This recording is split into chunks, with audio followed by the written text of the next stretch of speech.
Programme के इस हिस्से में अब बजट आने जा रहा है और वो जो ताजरों के लिए एक पॉलिसी बनाई गई है और बड़ा किरदार रहा बिलाल अजहर कियानी साहब का। वो गए ताजरों के साथ तकरीबन 1-2 महीने ये मीटिंग्स होती रही हैं और फिर उसके बाद वो पॉलिसी हमारे सामने आई है। अब इस पर कुछ तनकीद भी हो रही है, जो ताजर हैं वो उसे पसंद भी कर रहे हैं और फिर उसके साथ साथ गिलगित बल्तिस्तान का कल एक अहम इलेक्शन भी होने जा रहा है, कल होने जा रहा है। इस पर बात करने के लिए मेरे इंतहाई मोअज़्ज़ज़ मेहमान बिलाल अजहर कियानी साहब बज़ात खुद वज़ीर मुमलिकत बराए ख़ज़ाना स्टूडियो में इस वक्त मौजूद हैं। बहुत शुक्रगुजार हूँ आपकी। इससे पहले कि हम बजट के मामले पर और वो जो ताजर स्कीम है, दोस्त स्कीम है, उस पर बात करें, पहले ज़रा गिलगित बल्तिस्तान के इलेक्शन पर आपकी राय ले लेते हैं, फिर उसके बाद उस मामले पर आते हैं। जो पाकिस्तान पीपल्स पार्टी है वो आप लोगों पर इल्ज़ाम लगा रही है कि प्री पोल रिगिंग वहाँ पर कर रहे हैं, धांधली कर रहे हैं वहाँ पर, और इलेक्शन से पहले ही बड़े आप लोग मंसूबे वगैरह अनाउंस कर रहे हैं। क्या रिस्पॉन्ड करेंगे, कैसे रिस्पॉन्ड करेंगे? देखिए जी, चलें, एक तो बिस्मिल्लाहिर्रहमानिर्रहीम जी, बहुत शुक्रिया अपने शो में दावत देने का। देखिए जी, इलेक्शन कैंपेन वहाँ पे जारी है, हमारी एक बड़ी भरपूर कैंपेन रही है और माजी में मैं ख़ुद भी बतौर एक PMLN का तंजीमी अहदेदार होते हुए, नवाज शरीफ साहब का कारकुन होते हुए, मैंने ख़ुद भी पिछले इलेक्शन कैंपेन में वहाँ पे ख़ुद मौजूद था। मरीम नवाज साहिबा उस टाइम पे वहाँ पे थी और उससे पहले भी मैं हसन इकबाल साहब के साथ दौरों पे गया हूँ। तो वहाँ पे अल्हम्दुलिल्लाह एक जगह जगह पर PMLN की तरक्की या तरक्याती मनसूबों की निशानियाँ हैं, क्रिटिकल इंफ्रास्ट्रक्चर की, और हाफिज़ हफीज़ रहमान साहब के दौर में बतौर चीफ मिनिस्टर काफ़ी बेहतर काम हुआ था। और अब भी PMLN कमिटेड है गिलगित बल्तिस्तान की अवाम की फलाह बहबूद के लिए और उनके हकूक़ को में जितनी उनकी बेहतरी आ सकती है, उनकी राइट्स को इंश्योर करने के लिए वो काम कर रही है और एक भरपूर कैंपेन रही है। क्या कर रहे हैं? देखिए, इंशाल्लाह हम हमेशा की तरह उम्मीद कर रहे हैं इंशाल्लाह कि जीत शेर की होगी। जी जी। और इंशाल्लाह 10, 12, 15 मैं कुछ सुन रही थी, 15 सीट्स पे आप लोग वैसे बड़े कंफर्टेबल हैं। नहीं, देखिए इंशाल्लाह अल्लाह ताला सुरखरू करेगा जी। और मेरे ख्याल से हमारी पार्टी ने बड़ी वहाँ पे मेहनत की है। हमारे कायद नवाज शरीफ साहब खुद भी गए, उसके अलावा पार्टी के दीगर सीनियर रहनुमा वहाँ पर गए और उन्होंने भरपूर कैंपेन में हिस्सा लिया। तो इंशाल्लाह जीत की उम्मीद है। सही। अब जरा हम आ जाते हैं आपके इस ताजर दोस्त स्कीम के हवाले। नेट में लाने की आप लोग भरपूर कोशिश कर रहे हैं। कल भी मैं आपके कुछ प्रोग्राम्स देख रही थी, आपने बताया एक सफ़े का बड़ा आसान सा ये फॉर्म है, अब ताजरों को मामूल के ऑडिट से सस्ता होगा, POS की ज़रूरत नहीं रहेगी। इन सारी मेहरबानियों के बाद ताजर तंजीमें क्या दे रही हैं? कितने लाख ताजर हैं जो इस एक्स नेट का हिस्सा बनने जा रहे हैं, इस स्कीम का हिस्सा बनने जा रहे हैं? जी बिल्कुल जी, एक जायज़ सवाल है। और एक तो जी आप जानती हैं कि ये हमेशा से एक चैलेंज रहा है दीगर हुकूमतों के लिए और हमारे एक निज़ाम के लिए, फ्रेंकली एक टैक्स निज़ाम के लिए, कि किस तरह हम दुकानदारों को टैक्स नेट में ला सकते हैं। एक तो ऐसा नहीं है कि दुकानदार बिल्कुल ही टैक्स अदा नहीं करते, क्योंकि उनका विदहोल्डिंग टैक्स जिस तरह दीगर और शहरियों का वो बिजली के बिलों में, और वो इनकम टैक्स ही होता है जो बिजली के बिलों में या फ़ोन के बिलों में या दीगर ट्रांजैक्शंस पे कटता है। मगर यकीनन जिस तरह टैक्स नेट में आके दूसरे और तबके एक इनकम टैक्स अदा करते हैं, उस तरीके से एक कमी है। तो हमारे अंदाजे के मुताबिक अगर आप बिजली का डेटा लें कमर्शियल मीटर्स का, तो हमारे अंदाजे के मुताबिक तकरीबन 35 लाख दुकानदार मुल्क में ऐसे हैं जो भी टैक्स नेट के बाहर हैं। तो देखिए, हमने ये एक मुशावरती अमल शुरू किया 2 महीने पहले, जिसमें दीगर ताजिर नुमाइंदों के साथ, ताजिर तंजीमों के सरबराहान के साथ एक बड़ा तफसीली और बड़ा मुफस्सिल हमारी गुफ्तगू हुई। और उस बात का आगाज़ ही हमने यहाँ से किया कि माजी की स्कीमें क्यों नहीं चली और क्या चीज़ें हैं कि जो कि दुकानदारों का पर्सपेक्टिव क्या है, उनको झिझक क्या है, मसला क्या है। तो उसमें बहुत सारी चीज़ें सामने आई और कुछ चीज़ें तो बल्कि मैंने आपकी गुज़िश्ता शाम अजमल साहब को शो में बयान करते हुए सुनी। अजमल बलोच साहब से बड़ी तफसीली गुफ्तगू रही, काशिफ चौधरी साहब से, इनके साथियों के साथ जो मुल्क के दीगर नुमाइंदे और तंजीम के एहलकार हैं। तो उन सब से जो बातचीत हुई, उसके नतीजे में ये स्कीम आगे आई, जिसको आपने देखा है कि इन तंजीमों ने ओन किया, चूँकि इनकी मुशावरत से बनी है। और ये जो स्कीम का कागज़ मेरे सामने है, जो 1 पेजर, जिसमें स्कीम का हर एक नुक्ता बयान है, और हमने ये जानबूझ के इंश्योर किया कि स्कीम मुख्तसर हो और सादा अल्फाज में हो, ताकि आम फहम हो, आपको भी हम समझा सकें। और सबसे अहम बात यह है कि ये ताजिर जो हमारे साथी हैं वो आगे एक एक दुकानदार को आम फहम जुबान में समझा सकें। इसी तरह ये जो फॉर्म है, जो एक सफ़े का सादा फॉर्म है, इसकी एक एक फील्ड भी हमने इन साथियों के साथ बैठ के लॉक की।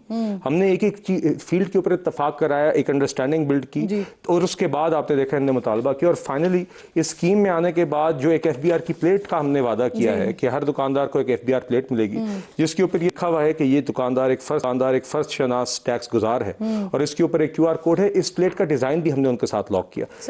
इस सतह तक जाने का मकसद ये था कि जब एक इत्तफाक हो और एक ओनरशिप आएगी ताजिर और दुकानदार बरादरी की, तो उसके बाद इसकी सक्सेस माजी की बनस्बत आई थिंक ज्यादा चांसेस हो जाएंगे। और आपने देखा होगा कि कल से जब से हमने स्कीम का ऐलान किया है, तो चाहे वो अजमल बलोच साहब हों या काशिफ चौधरी साहब हों या ताजिर तंजीमें हों, दुकानदारों के दीकर नुमाइंदे हों, उन्होंने इसका खैर मकदम किया है और एक लिहाज से जिम्मेदारी भी उठाई है कि वो खुद इस स्कीम के अंदर आगे लोगों को लेकर आएंगे। यहाँ पर कुछ सवालात भी उठ रहे हैं, वो ये हो रहे हैं कि जैसे कि मॉनिटरिंग वो इसकी कैसे होगी। फिर दूसरा सवाल ये कि 25,000 रुपए का एक अमाउंट रखा गया है, तो जो बड़ा ताजर है वो अपने आप को खुद को छोटा कारोबार जाहिर करके इस टैक्स से बच सकते हैं। और फिर ये डिजिटलाइजेशन उसका क्या बनेगा, फिर प्लस फिक्स टैक्स स्कीम के तहत जो टैक्स कलेक्शन का हदफ रखा गया है वो क्या है? ये सबसे पहले तो 25,000 रुपए इसका टैक्स नहीं है, 25,000 रुपए इसका मिनिमम टैक्स है। कम से कम रकम नहीं, और ये भी वो कम से कम रकम है जो नकद आपने जमा करानी होगी कोषवारा जमा कराते हुए।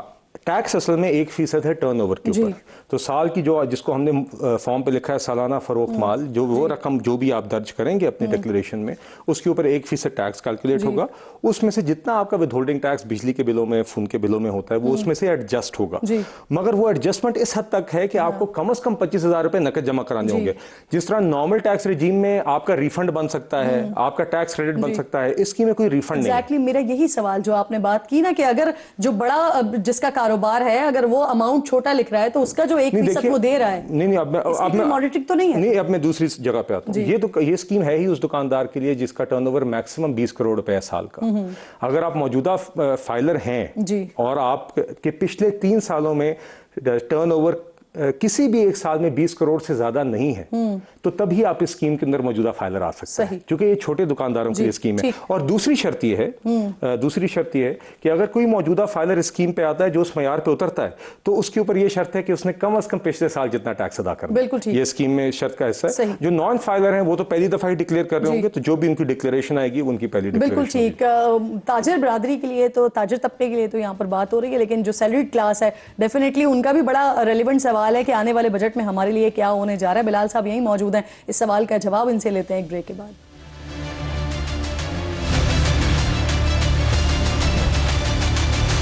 प्रोग्राम में एक बार फिर आपको खुशामदीद कहती हूँ। मौजूद मेहमान बिलाल अजहर कियानी साहब स्टूडियो में साथ मौजूद हैं। बजट के हवाले से, ताजिर स्कीम के हवाले से मुख्तलिफ मौज़ूआत पर गुफ्तगू हो रही है। सर, सवाल छोड़ के गई थी, क्या जो तनख्वाहदार तबका है उनके लिए कोई रिलीफ हम उम्मीद कर सकते हैं आने वाले बजट में? जी देखिए, एक तो बजट के जो दीगर पहलू हैं वो तो अब 10 तारीख को ही यहाँ होंगे, तो मैं I will have to be cautious in terms of what I say here. मगर यकीनन देखिए, इस बात में कोई शक नहीं है कि तनख्वाहदार तबका अपने शेयर से ज़्यादा टैक्स अदा कर रहा है और ओवरबर्डन्ड है, और प्राइम मिनिस्टर शहबाज शरीफ साहब को भी इसका पूरा इदराक है। तो देखिए इंशाल्लाह बजट में, मैं इसीलिए आपसे तफसील नहीं पूछ रही, अगर कोई रिलीफ है तो आवाम को थोड़ा सा रिलीफ नहीं जी, वो भी खुशखबरी दे दें। कोई देखिए, किसी भी किस्म का मेजर इस वक्त पे तफसीली होगा, मगर मैं आपको ये अश्योर करता हूँ कि अगर किसी को इस बात की गलत फहमी है कि हुकूमत को इस बात का इदराक नहीं है, तो ये मैं गलतफहमी दूर करना चाहता हूँ। ये यकीनन प्राइम मिनिस्टर साहब की इस पूरा साल वो इस चीज़ से मुस्तकिल हमारी मुआशी मीटिंग्स में आगाह भी रहे हैं, और वो खुद इस बात को रेस करते हैं। यानी तो मैं खुद ही इस चीज़ को समझ लूँगा, कोई रिलीफ नहीं है शायद मेरे लिए, अगर होता तो आप खुशी खुशी अनाउंस कर रहे हो। मैं आपसे गुजारिश करूँगा कि आप मैंने नुमाइंदगी की है तमाम सैलरी क्लास की। मैं जी देखिए, मैं खुद एक तनख्वाहदार तबके का हिस्सा रहा हूँ माजी में, तो और यू नो तो आई मीन पॉलिटिक्स, बट मैं आपको ये गुजारिश करूंगा कि इस वक्त आप कुछ भी ना समझे और 10 तारीख का इंतजार करें। और बिल्कुल देखिए, प्राइम मिनिस्टर शहबाज शरीफ साहब से ज़्यादा जो हमारे अवामी इशूज़ हैं, बिलखसूस जो सैलरी क्लास के जो जेन्युइन उनका एक इशू है, इसको वो उनसे बेहतर कोई नहीं समझता। तो और दूसरी बात मैं ये ज़रूर कहना चाहूँगा कि देखिए, जिस रिटेलर स्कीम का हमने आगाज़ किया है, अगर इसके नतीजे में इंशाल्लाह मुझे उम्मीद है जिस सिमत में हम चल पड़े और जिस तरह का मोमेंटम हमने बनाया कि इसमें हम कामयाब होते हैं, और इससे अगर टैक्स कलेक्शन होती है और टैक्स नेट में इजाफा होता है, तो इससे ही हमें मदद मिलती है कि वो कंधे जो टैक्स का बोझ उठा रहे हैं, जब वो कंधों की तादाद बढ़ेगी तो मौजूदा कंधों पर कम होगा। बिलाल साहब देखिए, अभी देखिए अगेन अहदाफ भी आपको 10 तारीख के बाद सारे मिल जाएंगे, मगर मैं आपके सामने एक मामूली सी बात रखता हूँ कि अगर आपको मिनिमम 35 लाख मैंने आपको बताए हैं दुकानदार हैं जो आउट ऑफ द नेट है, अगर इस साल एक अच्छी होती है हमारी ड्राइव, लेट्स अस्यूम 20 लाख भी 35 लाख में से दुकानदार इसमें रजिस्टर होकर सिर्फ बेर मिनिमम 25,000 मफरूजे की बुनियाद पे आप समझ लें कि जमा करा देते हैं, तो 50 अरब रुपए तो सिर्फ ये है। देखिए तो बट आई थिंक इसमें मुझे उम्मीद है कि इससे ज़्यादा कलेक्शन होगी। मेरे ख्याल से लोग डिक्लेरेशंस में एक मैं ये ज़रूर बताना चाहूँगा कि एक जो इसमें इंसेंटिव है ज़्यादा डिक्लेयर करने का, वो ये है कि जितना आपका टैक्स अदा होगा उसके ही हिसाब से, आपके टैक्स के हिसाब से ही आपकी आमदन का इजाफा भी हो जाएगा आपकी वेल्थ स्टेटमेंट, बिल्कुल ठीक, इम्प्यूटेबल इनकम जिसे कहते हैं। तो आप टैक्स ज़्यादा अदा करेंगे तो उतना ही आपकी आमदन में इजाफा होगा और उतनी ही आपकी वेल्थ स्टेटमेंट में रकम मौजूद होगी जिससे आप प्रॉपर्टी, गाड़ी, दीगर चीजें जो आप खरीदना चाहते हैं। मुझे ये फरमाइए, इसको आगे वफाकी बजट के हवाले से पीपल्स पार्टी के एतराज़ात ये अब तक दूर नहीं हो सके। कुछ इत्तलात और खबरें आई कि वज़ीर आज़म से आज पीपी वफ्द ने मुलाकात करनी है। अगर ये तहफ़्फ़ुज़ात दूर नहीं होते तो बिलाल साहब क्या होगा, बजट में ताख़ीर होगी? बजट ये इंशाल्लाह 10 तारीख को पेश होगा। दीगर जो मुशावरती इजलास रहे हैं पीपल्स पार्टी के कॉलीग्स के साथ, उसमें मैं मौजूद रहा हूँ और ये एक रूटीन के इजलास थे जिसमें बतौर एक एलाए उन्होंने हमसे सवाल जवाब पूछे उस बजट के मुतालिक जो हम लेके आ रहे हैं, एक्सपेंडिचर की साइड पे, रेवेन्यू की साइड पे, डेवलपमेंट बजट की साइड पे, और वो उनका एक हक है और ये एक मुशावरती अमल है चूंकि वो हमारे पार्टनर्स हैं इस कोलिशन में, इस पार्लियामेंट में। देखिए उनके सवालात थे और हमने उनके जवाब दिए और एक बड़े अच्छे माहौल में, कंस्ट्रक्टिव माहौल में वो गुफ्तगू हुई और जो तफसील वो जानना चाह रहे थे वो हमने पेश की। तो I think this is normal budget process. मुतमईन है जी। देखिए अभी तक मेरी तो जी बड़ी रेगुलर मुलाकात रही और कोई ऐसा इशू मेरे इल्म में नहीं है और आज भी बल्कि मेरी कुछ पीपल्स पार्टी के कॉलीग से बात हुई इसी तरह की एक दो इश्यूज पे जहाँ पे उनका कोई सवाल था और हमने उनको फैसिलिटेट किया। तो दिस इज रूटीन और इंशाल्लाह उनके साथ इत्तेफाक के साथ ही 10 तारीख को हमने बजट पेश किया और हम समझते हैं उसके बाद कंफर्टेबली बकिया कैलेंडर जो बजट का एक प्रोसेस होता है हम तरीके से मुकम्मल कर सकेंगे जिसमें पार्लियामेंट में स्टैंडिंग कमेटीज में उसकी स्क्रूटनी भी शामिल है। बिल्कुल ठीक। अच्छा ये बताइए कि ये BISP के हवाले से ये हतमी तौर पर हुकूमत डिसाइड कर चुकी है कि अब उसको पैसे विफाक नहीं देगी?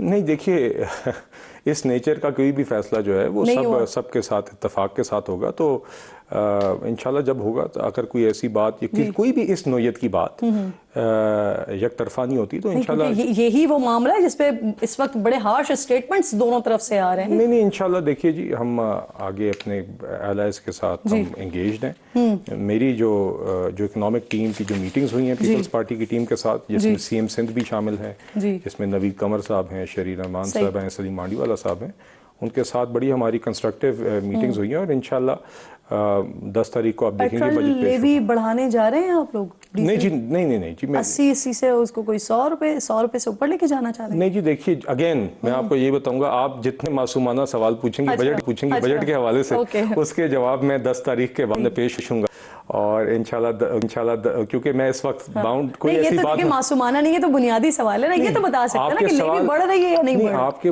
नहीं, देखिए मैं बजट के हवाले से कोई भी चीज मैं इस वक्त पाबंद हूं कि मैं नहीं शेयर कर सकता। जो रिटेल स्कीम हमने ऐलान किया उसकी तफसीलात और आपके सवालात का जवाब दिया। बाकी इंशाल्लाह आप देखेंगे कि आवाम बिल्कुल जी मरकज पर होगी हमारे बजट के, जितनी मर्जी हमारी जो रिसोर्सेज की कंस्ट्रेंट है, मगर इंशाल्लाह जो भी तफसील होगी 10 तारीख को पेश आप मुझे लेवी के बारे में नहीं बता रहे, लेकिन जो अमीर जमात इस्लामी हाफिज नईम साहब वो हुकूमत को वार्निंग दे रहे हैं कि अगर आपने पेट्रोलियम मसनूआत पर लेवी खत्म नहीं की तो वो हड़ताल की कॉल देंगे। नहीं वो ठीक है जी, चलें वो उनका हक है जो मर्जी कहें, मगर हमारे एक फाइनेंशियल रियलिटीज़ हैं उसके अंदर कोई हुकूमत ये नहीं चाहती कि लेवी लगी हो, मगर आपने अपने नंबर्स भी पूरे करने हैं, आपने अपने मुआशी अहदाफ भी पूरे करने हैं, चूँकि उससे ही मुआशी पहिया आपका चलता है, तो आपने हर चीज़ को बैलेंस करना है। हमने बिल्कुल महंगाई को भी सर फहरिस्त, लोगों की कुव्वत ख़रीद और रोज़गार हमारे बिल्कुल बुनियादी तरजीह है, मगर साथ ही साथ आपने अपने रेवेन्यूज़ और खसारे और एक्सपेंडिचर्स भी पूरे करने हैं। आपको कहीं से कमाएंगे तो आप दीगर अखराजात की भी सुननी है। नहीं देखिए आप IMF प्रोग्राम भी आज हमारी मईशत की एक रियलिटी है। IMF के प्रोग्राम में रहने की वजह से आज हमारे ज़र मुबादला के ज़खायर में इस्तेहकाम और इजाफा हुआ है, जिसकी वजह से आपने देखा है कि बैनुल अक़वामी सतह पर हमें एक स्टेबिलिटी एक नज़र आई है। तो ये सब चीज़ें साथ साथ लेके चलनी है और जिस जिम्मेदारी से हम मईशत को लेके चलते रहें लेके चलेंगे। और इस तरह की देखिए जिस तरह का आज हम out of the box retail scheme लेके आए हैं ताकि टैक्स नेट वाइडनिंग भी हो, आपको दीगर इस तरह की इंशाल्लाह इनिशिएटिव्स बजट में नजर आएंगे। बहुत बहुत शुक्रिया आपका। बिलाल अज़हर कियानी साहब प्रोग्राम में साथ मौजूद थे।